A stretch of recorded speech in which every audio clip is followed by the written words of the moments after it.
제가 어제 저녁에 아이들 자는 것을 보고 방을 나오는데 저희 큰딸이 저에게 와서 하는 얘기가 아빠 내가 아빠 내일 설교하는 것 때문에 기도했어 이렇게 이야기를 하더라고요. 그러면서 하는 얘기가 아빠가 하나님의 일을 하는 데는 기도가 필요하잖아 라고 이야기하는 것을 보면서 제가 참 마음이 기뻤습니다.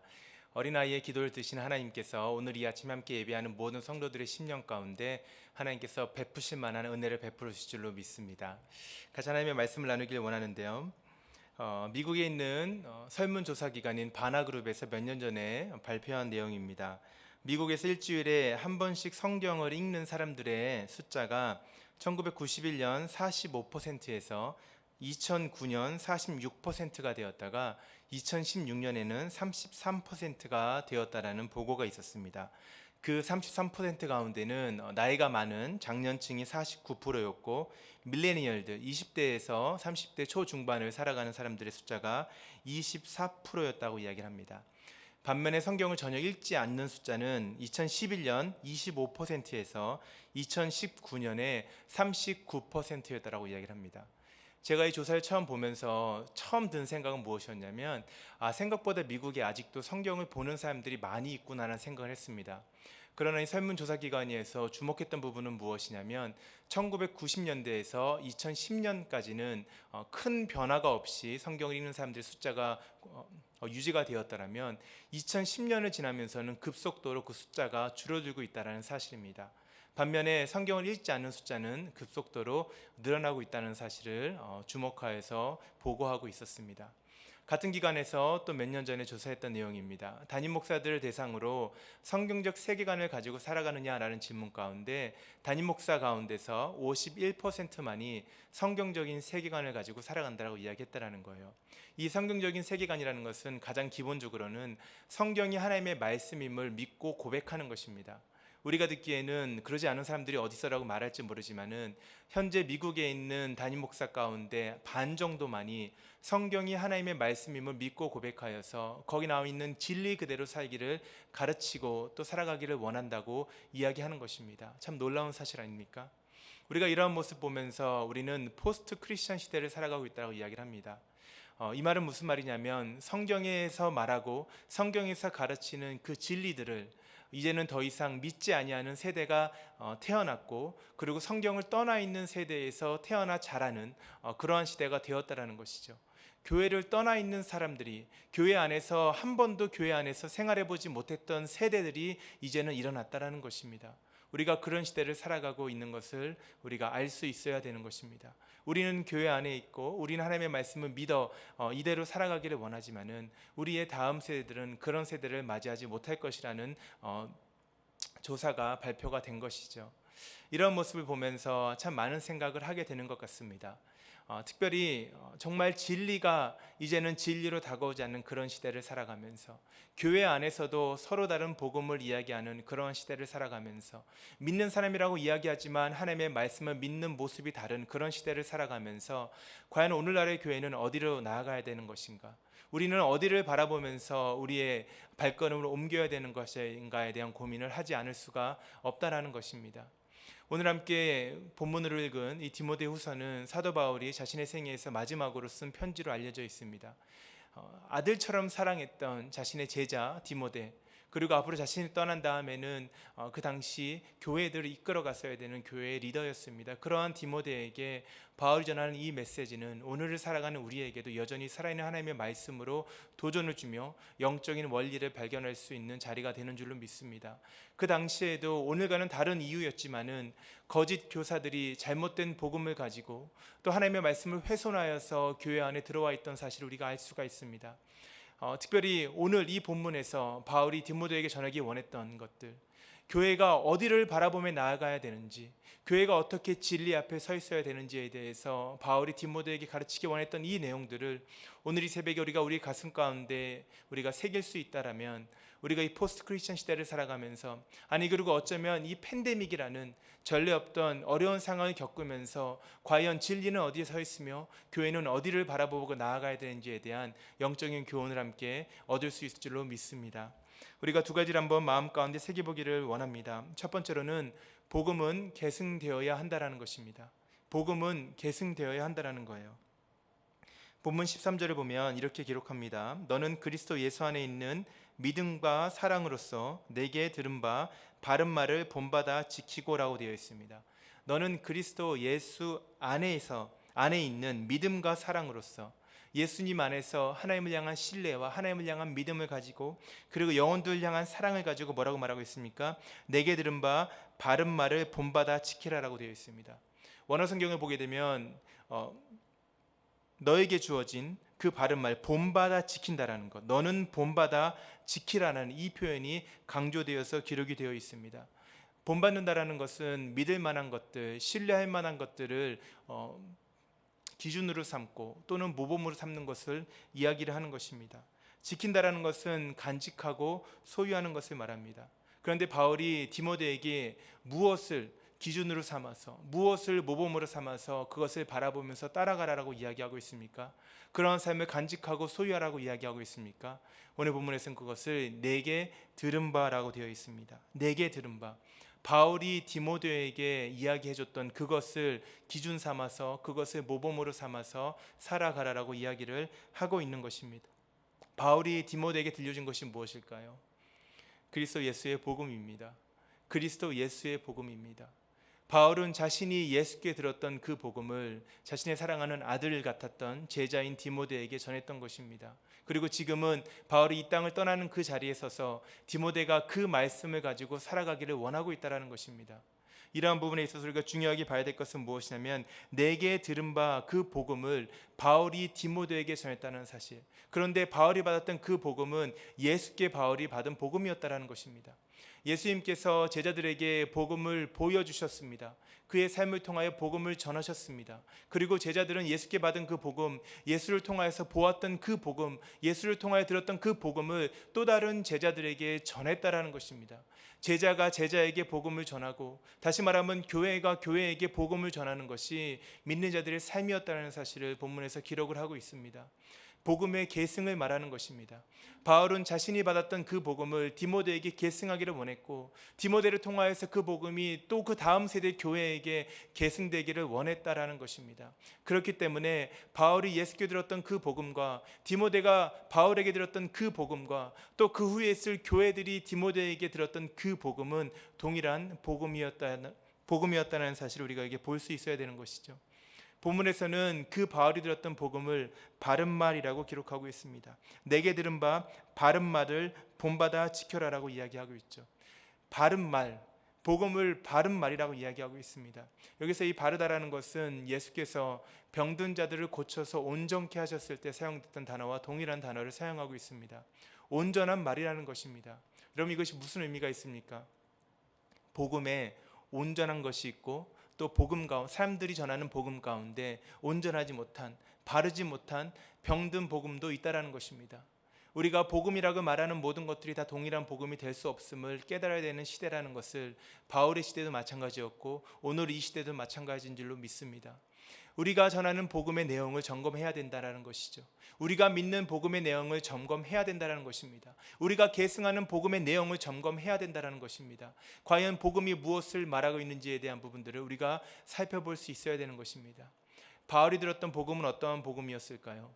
디모데가 들었던 복음은 어떠한 복음이었고 초대교회가 디모데를 통하여 들었던 복음은 어떠한 복음이었을까요?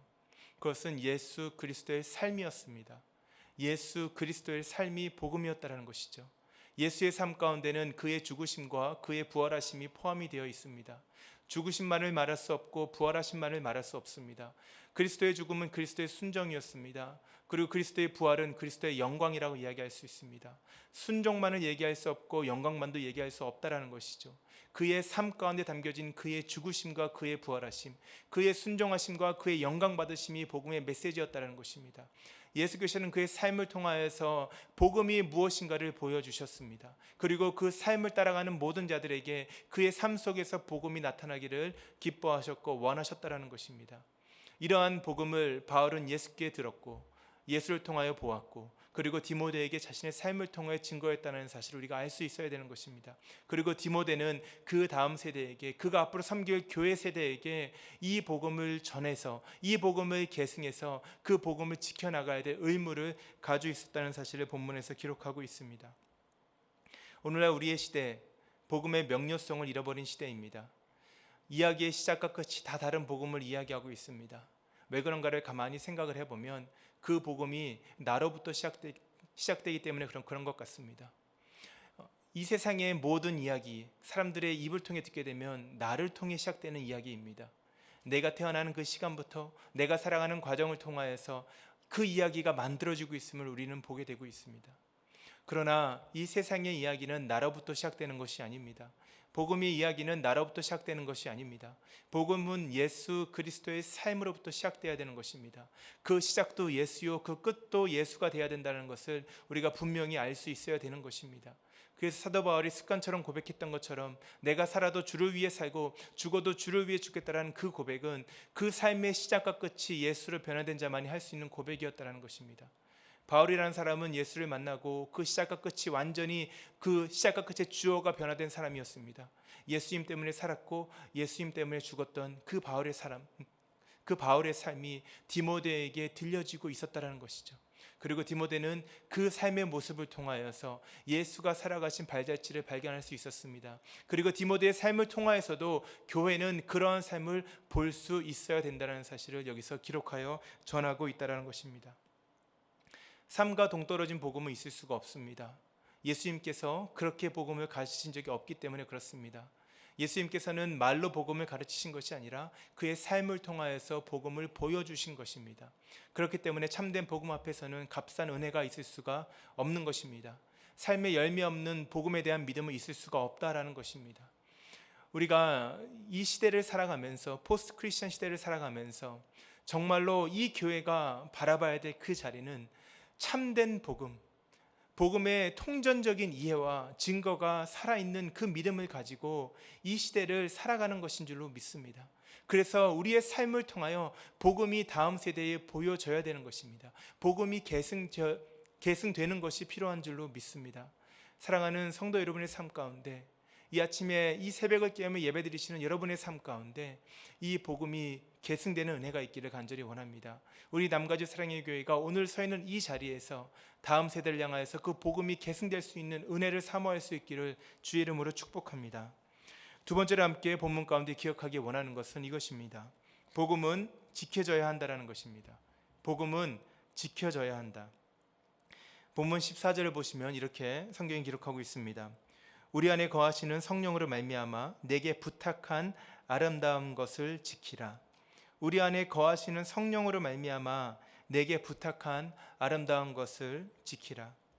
아름다운 것을 지키라라는 이 표현이 원어를 보게 되면 가장 강조되어서 표현된 그런 장면입니다.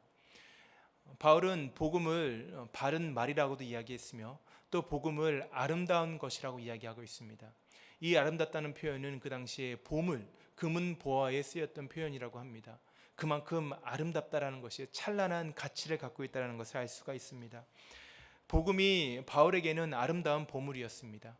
그리고 오늘 이 장면을 우리가 한번 생각을 해본다면 이제 인생의 마지막을 살아가고 있는 노년의 바울이 젊은 시절을 보내고 있는 사랑하는 아들과 같은 디모데에게 자신이 평생을 통하여서 아름답게 간직했던 예수를 만난 다음에는 이 땅에서 그보다 귀한 것이 없다고 여기면서 고백하며 살아갔던 그 복음을 아름다운 모습으로 지금 디모데에게 전하고 있다는 것이에요. 우리가 그 부분을 함께 주목하여 볼 수 있기를 바랍니다. 여기서 내게 부탁한 아름다운 것, 디모데에게 부탁한 그 아름다운 것을 지키라라고 말하는, 여기서 지키다라는 것은 13절에 지키다는 것과는 좀 차이가 있는 개념입니다.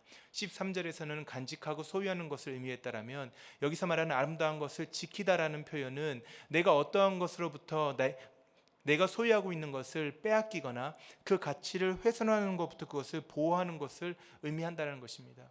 무언가를 잃어버리고 그 가치가 훼손되는 것으로부터 그것을 지켜나가는 모습이 여기서 말하는 지키다라는 표현이라는 것이죠. 약탈자들, 훼손자들로부터 어쩌면 영적인 도둑으로부터 이 복음의 가치를 지켜야 되는 것입니다. 그 당시에는 거짓 교사들이 그렇게 복음의 가치를 훼손하고 복음의 아름다움을 망가뜨리는 영적인 어두운 세력이었습니다. 오늘날 우리 시대에도 그러한 영향들이 있음을 우리가 고백하지 않을 수가 없습니다. 다양한 것이 있을 것입니다. 이 초대교회와 같이 지금도 현대교회 가운데 잘못된 신학, 잘못된 복음을 가지고 있는 거짓 교사들이 많이 있습니다. 또는 이 시대 가운데 잘못된 세계관과 가치관들이 많이 있습니다. 그리고 어쩌면 오늘날 우리가 지금 겪고 있는 이 팬데믹이라는 전례 없는 이 상황, 이 정말 온 세계가 재난이라고 말할 수 있는 이러한 사건 사고들을 통하여서도 어쩌면 우리 시대의 복음은 그 빛을 잃어가고 있을지도 모르겠다라는 생각을 하게 되는 것입니다. 여기서 말하는 복음을 지킨다라는 의미, 아름다운 것을 지킨다라는 그 의미는 그 보화, 그 금은 보화를 땅속에 묻어두어서 아무도 보지 못하고 나만 알고 있는 자리에 그것을 숨겨두라는 의미로 말하는 것이 아닙니다. 그 아름다운 가치가 시대가 지나도록, 세대가 지나도록 그것이 전해지는 것을 말한다는 것입니다. 바울이 예수님께 받았던 그 아름다운 것, 그리고 디모데가 바울에게 받았던 그 아름다운 것, 그리고 그 당시 교회들이 디모데를 통하여 받게 되었을 그 아름다운 것이 오늘날 우리에게도 주어진 것입니다. 그 아름다운 가치가, 그 아름다운 그 복음의 모습이 우리 시대 때 잃어버려서는 안 되는 가치가 되어야 되는 줄로 믿습니다. 오늘 본문에서 우리가 그 부분을 기억할 수 있어야 되는 것입니다. 시간이 지나도 변하지 않는 보물의 가치가 우리 가운데 복음을 바라보면서 고백되어야 되는 가치가 되어야 되는 것입니다. 예수님이 전하신 그 복음이 오늘날 동일하게 우리에게도 들려지기를 간절히 바랍니다.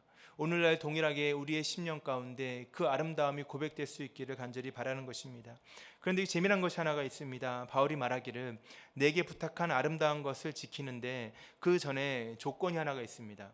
우리 안에 거하시는 성령으로 말미암아. 우리 안에 거하시는 성령으로 말미암아.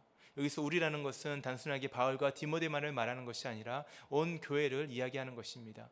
온 교회 안에 거한다는 것이 잠시 있다 떠나는 모습이 아니라 변치 않고 움직이지 아니하시고 어제나 오늘이나 내일이나 동일하게 우리 안에 거하시는 거예요. 그러한 모습을 말하고 있다는 것입니다. 성령께서 교회 안에 거하시는 줄을 믿습니다. 그 성령께서 교회 안에 거하실 때 그 성령으로 말미암아, 성령의 도우심으로, 성령으로 인하여서 어떻게 되어 있습니까? 내게 부탁한 아름다운 것을 지키라라고 이야기하고 있다는 거예요. 디모데의 힘만으로는, 교회만으로는, 사람의 힘으로는 그 복음을 지킬 수가 없다라는 것을 이야기하는 것입니다. 저는 이러한 성경 말씀을 묵상할 때마다 하나님 나라에 늘 나타나는 원리를 발견하게 됩니다.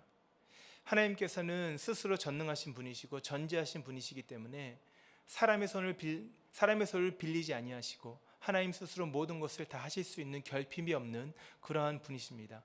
그럼에도 불구하고 언제나 하나님께서는 사람의 손을 통하여서 일하고 계시다는 사실이죠. 언제나 하나님께서 주권적으로 역사하신 것이 맞습니다. 언제나 하나님께서 인도하시는 방향으로 이 전 세계 교회의 역사뿐만 아니라 온 인류의 역사를 인도하시는 것이 맞습니다. 그럼에도 불구하고 언제나 하나님께서는 사람의 손을 통하여서 일하고 계시다라는 것입니다. 오늘 본문에서 그 부분이 분명하게 다시 한번 드러나고 있습니다. 우리 안에 거하시는 성령으로 말미암아, 하나님의 능력으로 말미암아 어떻게 되는 것입니까? 누가 복음을 지키는 것입니까? 교회가 복음을 지킨다는 것이에요. 제가 이 본문을 묵상하면서 이러한 생각이 들었어요.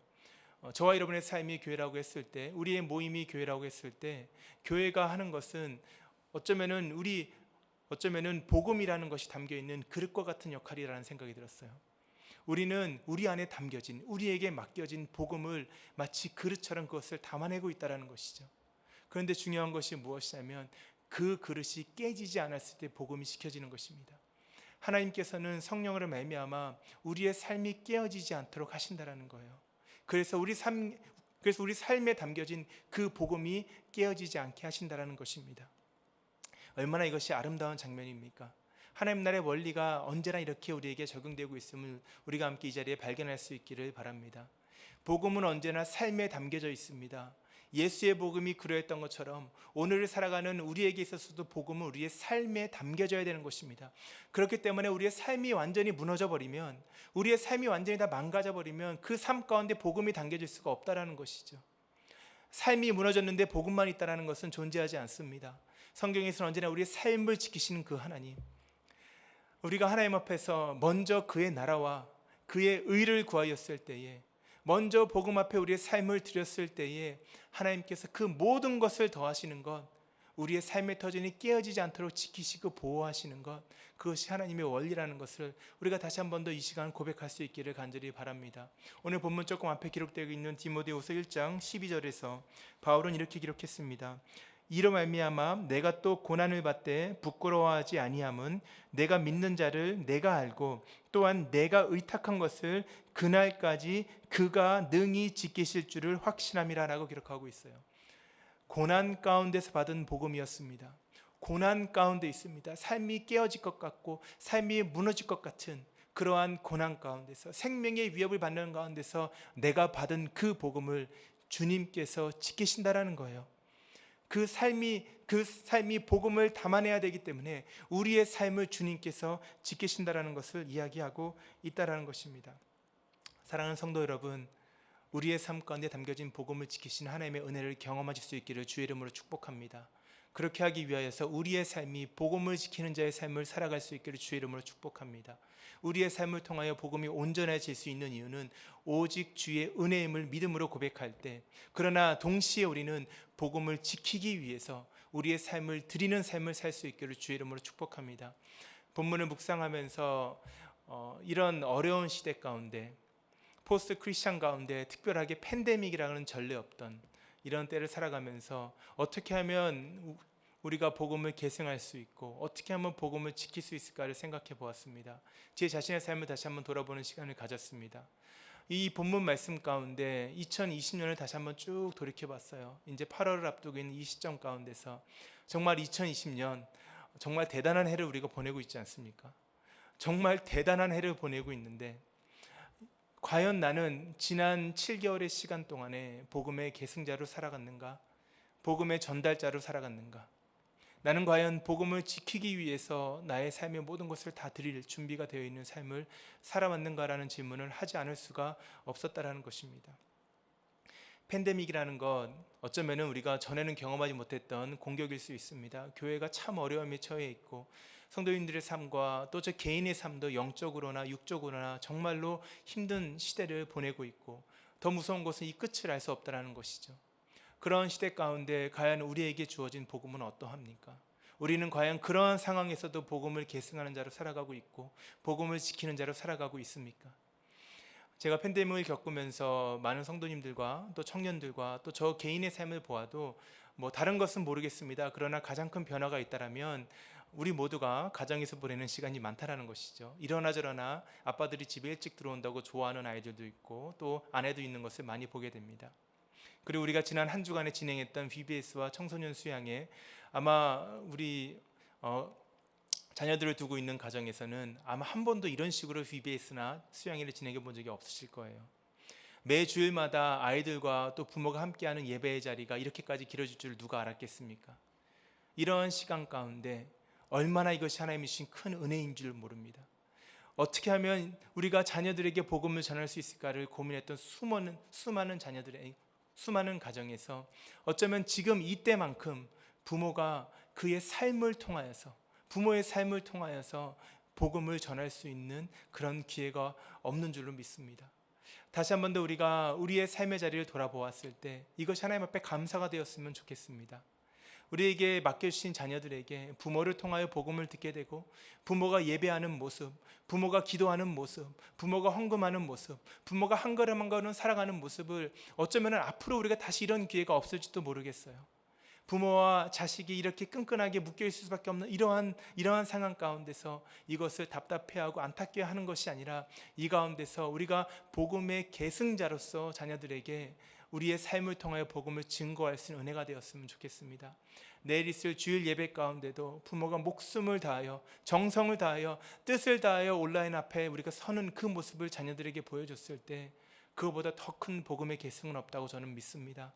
그런 은혜가 충만할 수 있기를 간절히 바랍니다. 또 한 가지는 이런 생각을 해보았습니다. 오늘을 살아가는 모든 우리 크리스천들은 이러나 저러나 다음에 있을 크리스천들, 우리가 앞으로 맞이하게 될 다음 세대에게는 영적인 부모가 되어야 되는 줄로 믿습니다. 역사적인 시대를 살아가고 있지 않습니까? 교회 역사 가운데 없던 이 시대를 살아가면서 저와 여러분이 오늘 생각하고 바라보는 것, 오늘 결정하고 행동하는 것, 오늘 예배드리는 우리의 모습 그 자체가 역사에 기록되는 모습이라는 사실을 기억했으면 좋겠어요. 우리가 어떻게 이 시간 가운데 복음을 지키고 있는가? 어떻게 이 시간 가운데 예배하고 있으며 어떻게 교회를 섬기고 있으며 어떻게 기도하고 있는가? 이런 모든 것들이 역사에 기록되는 것이라는 것을 우리가 인지할 수 있기를 간절히 바랍니다. 우리가 중요한 이유가 거기 있습니다. 남가지 사랑의 교회가 2020년을 살아가면서 어떻게 예배하고 어떻게 헌신하고 희생하며 기도하며 복음을 지키는지가 중요한 이유가 거기 있다라는 것입니다. 오늘 정하는 그것이 다음 세대에게 전해질 복음의 모습이라는 것이에요. 다음 세대는 우리에게 물어올 것입니다. 어떻게 복음을 지켰습니까? 팬데믹 때에 어떻게 예배드렸으며 어떻게 기도했으며 어떻게 헌신했으며 어떻게 교회를 지켜왔는가에 대해서 어떻게 복음을 지켜왔는가에 대해서 다음 세대가 우리에게 물어올 때에 영적인 아비 된 우리 세대가 영적인 부모 된 우리 세대가 보여줄 것이 어디 있냐라는 것입니다. 우리가 이런 시대를 지나가면서 우리가 안타까워하고 힘들어하는 것 너무나 당연한 것입니다. 그럼에도 불구하고 이 모든 것을 주관하시는 하나님의 손길을 우리가 믿고 바라보고 있다면 다시 한 번 더 우리의 자리를 찾아갈 수 있기를 간절히 바랍니다. 남가지 사랑의 교회는 역사가 평가하기를 복음을 아름답게 지켰다라고 평가받을 수 있는 교회가 되기를 주의 이름으로 축복합니다. 남가지 사랑의 교회는 역사가 평가하기를 어떠한 상황에서도 예배를 멈추지 않고 선교를 멈추지 않고 구제를 멈추지 않고 다음 세를 섬기는 것을 멈추지 않는 훈련함을 멈추지 않는 교회였다는 것을 우리가 우리의 삶의 자리에서 증거할 수 있는 역사에 기록할 수 있는 그런 은혜가 충만할 수 있기를 주 예수의 이름으로 축복합니다.